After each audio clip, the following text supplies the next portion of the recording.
fantastic because most people would not admit it. I would have actually liked to give the addicted, but they name. won't. It was a selective, I would have liked to give it the name, but they're so exclusive and quiet and have full, like, you know, disclosure issues.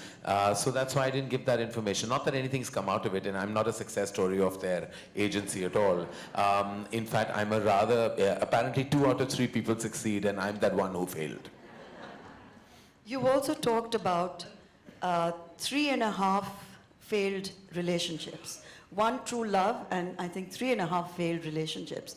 You've spoken about it with a great deal of some amount of regret, but compassion, empathy about why they didn't work out. Well, they were not any relationships. They were mostly unrequited love situations, which is great fodder for a filmmaker, not so great for a personal life. Yeah, I mean, I suppose that comes from your sense of indulgence and over-expectation. Sometimes you tend to expect from quarters that you know won't deliver, and that invariably happens when, you know, and that's what I call indulgence, is like if I had a pragmatic approach to love, which is not possible with me, I would possibly have been in a long-standing relationship, but I've always desired what I know I can't have. You also talked about divorce being the new marriage. And throughout the book, there is a kind of a strand which keeps going back to infidelity. And it's like almost a semi-obsessive aspect of your creative process to deconstruct everybody's marriages and to see who's cheating, who's lying, who's living a lie. Because truly, in my experience, I think there's much ado about fidelity and infidelity. I think sometimes true emotion and relationships can go beyond those. And being a single bystander, you tend to be so close to so many relationships and marriages. And in my experience, and I say this, and I don't have any kind of, with all kinds of moral policing on my statement, I'm sure, but I don't think infidelity is a deal breaker. I don't believe it's not a deal breaker. No, I don't think so. And I feel like people, it's very individualistic, it's as per each one's life, and I feel like I'm not judgmental about it at all. And I'm not sure if I'm capable of complete fidelity, even if I was deeply in love.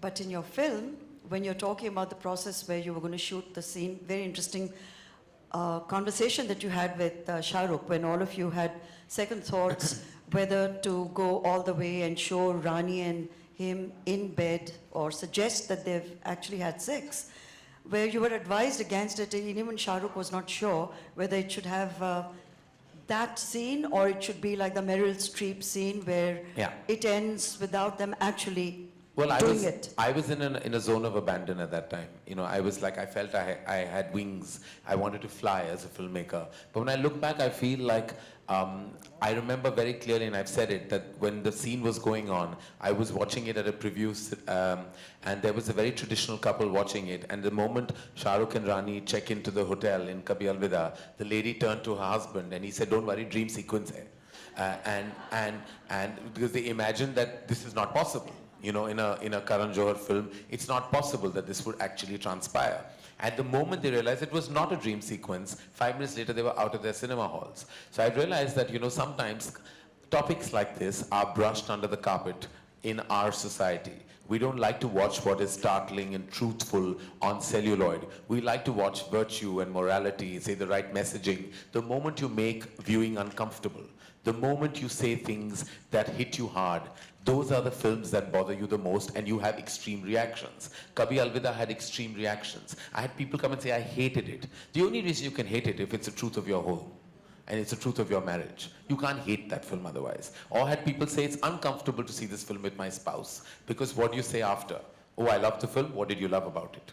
You know, if I hated it, then why did you hate it so much? You know, so it's basically, it was more a commentary. So the film did so much, and someone told me that it did so much better in the West, because there's a culture of watching film alone. So there are men who went alone and women who went alone, but in India we go as a couple or as a family, and it's an uncomfortable watch sometimes. I think that's changing. I see a lot of movies on my own in a theater, and I enjoy it thoroughly. I think I see a lot of other ladies also coming and watching movies. It's changing, thank God. There's a wonderful chapter on Shahrukh where the first time you meet him and you go with a certain baggage because you're awestruck, you expect to meet a big star and you're completely disarmed because he's so normal, he's warm, he's caring, he's very respectful towards your father. They have a relationship completely independent of I mean, it was. I remember the day so clearly etched in my head, like it's like it happened yesterday. I grew up with movie stars that were stalwarts, that were luminaries, that we literally looked up to, like Mr. Bachchan. You know, when he walked into the room, there was a sense of like glory. Someone magnificent has walked in. So there was this stardom that I had realized, being a producer's son, stars were always put on a pedestal. We were always the poorer parties. We were the ones that had to kind of succumb to their stardom, look up to their, full of awe, because they were the ones who made the movies happen. So I grew up feeling movie stars were like unapproachable entities. I had then lost track with the generation because I was in my college days, and I was touching base with my father's side of the business much later when he took me to meet Shahrukh to sign him for Duplicate. And I had never met somebody who was a young movie star who was so loved at that time and everyone wanted him in their movies, who was this animated, this conversational, this, what do I say, just this real person. So I was in shock. And the fact that he respected my father so much, the fact that he showed that respect meant the world to me, because up to that point I felt like my father had not had the best run at the movies, you know, even with certain people and relationships. And when I saw Shahrukh give him that love, I think I fell in love with Shahrukh at that moment, because I saw the love he gave my father, and that to me meant the world. Nothing else mattered. There's a lovely insight also when you talk about your father. I think that was beautiful, where you said that despite him achieving success by the time you started working together, in his head he was still like a production person. So it was his instinct to carry the bags of stars or open car doors for them. And which my mother went hoarse trying to tell him, Yash, you're a producer. You're not a production manager. You can't, you shouldn't be doing these things. It's wonderful that you share it. It was his instinct. He couldn't help it. He just couldn't, like, whatever. And it was like, and I, of course, was born like I was a movie star in my head. Even though I had nothing, in my head, I was always royalty. For some reason, I don't know where, my mother always said, I don't know where you came from. Because, you know, I didn't have their value system, and I was always somebody who lived beyond my means. It was because I was pampered by my father. He allowed me to believe that. He really, when I was 150 kilos fat, thought I had 5 kilos of puppy weight that I should lose. He thought I was the most gorgeous looking son. Could have been a film hero, knowing very well I knew my personality would not allow me to be a lead in a Hindi film at all, but he thought he could have launched me. When we were talking about my first film, he said, "Tu thoda patla ho ja, tu kar sakta hai hero ka kaam." And I was like, at that point, I was like, how do I get love and balance it with delusion? Because, you know, my mother secretly, I think, always knew that I was not meant for certain things, but my father just loved me unabashedly. There's also a wonderful moment that you talk about when Kajol, who you now don't have the same relationship with any longer, but maybe you will in future, when she told you that if you want to establish your, you want to assert yourself on the set, just come and shout the hell out of me, just come and yell at me to show that you're the boss. And you were faking, I mean, you were faking it, she was faking it. But I thought that was very generous of her and very smart of her to think of that. You were young, you were nervous, she was a huge star, and she says, just come out there and shout at me. Yeah, and it's true. It's what happened. It's what's in the book, as are many other things. Kajol, I think enough has been said about recently, especially when excerpts of the book have been out. So I don't want to say any more about the fact that we have great history, and I want to remember just the history that we've shared. This is a moment in that history of nearly 25 years of a friendship. And yeah, sometimes chapters end, books end, relationships end. But yet, you talk about when you hugged Shahrukh at Deepika's party, and suddenly, whatever tension there may have been, melted away. That one hug, there was so much love that was exchanged, and it was all eliminated. I think there are ups and downs in so many relationships, but with Shahrukh, it's there is deep love. There's no other way of communicating the respect and love that I have for him. And I believe that ours will be a dynamic, and ours will be a relationship, and ours will be a connect that will be forever. It's only because my love for him has only grown over the last 2 decades. My love for his family has been so constant and consistent. And the fact that I think that their home is like a home for me in this city, means a lot to me and my mother. My love for him is beyond work. My love for him and his family is beyond what he and I do professionally.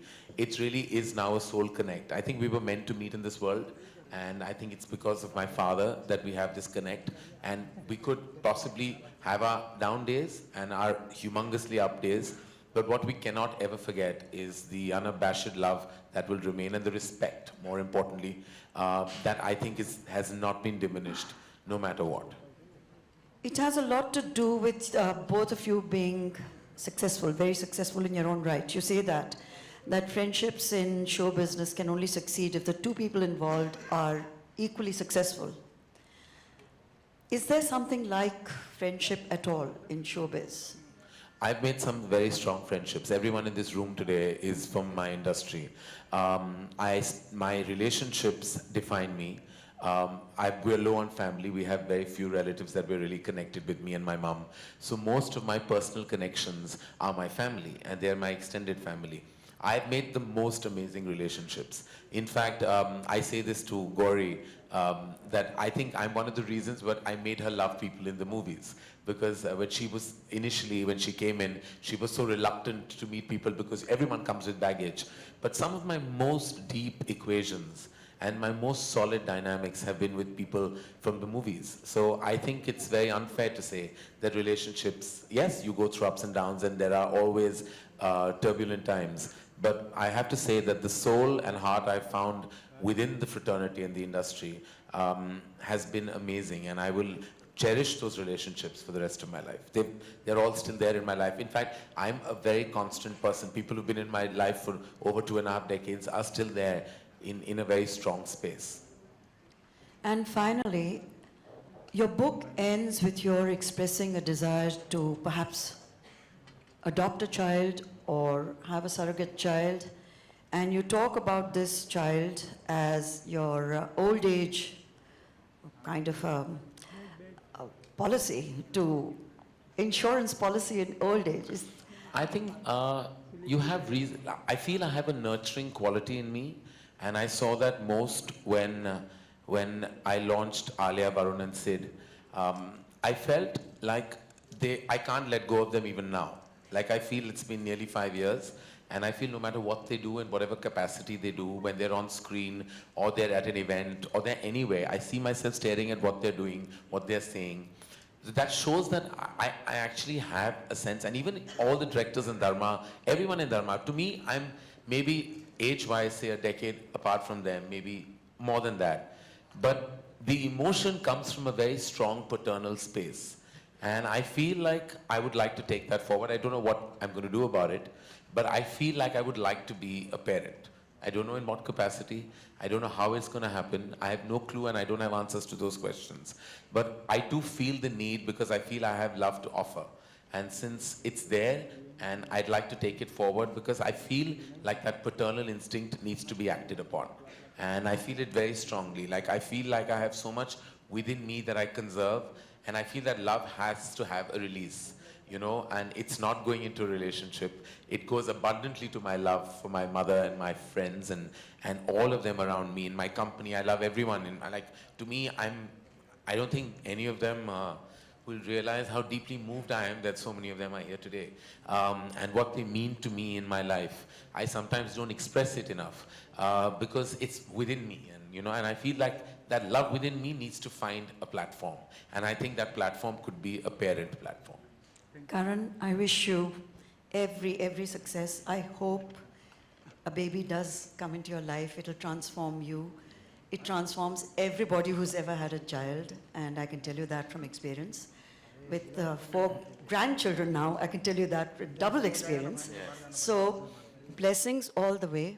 Make it happen for yourself. We are very proud of you. We are very proud of the book. It's already a bestseller, and it's got its first brilliant review. So it's a day to celebrate, and may you always remain the wonderful, caring person you are. Thank you. Thank you so much, Shobha and Karan. I'd now like to invite Shahrukh to come up and release the book formally and say a few words.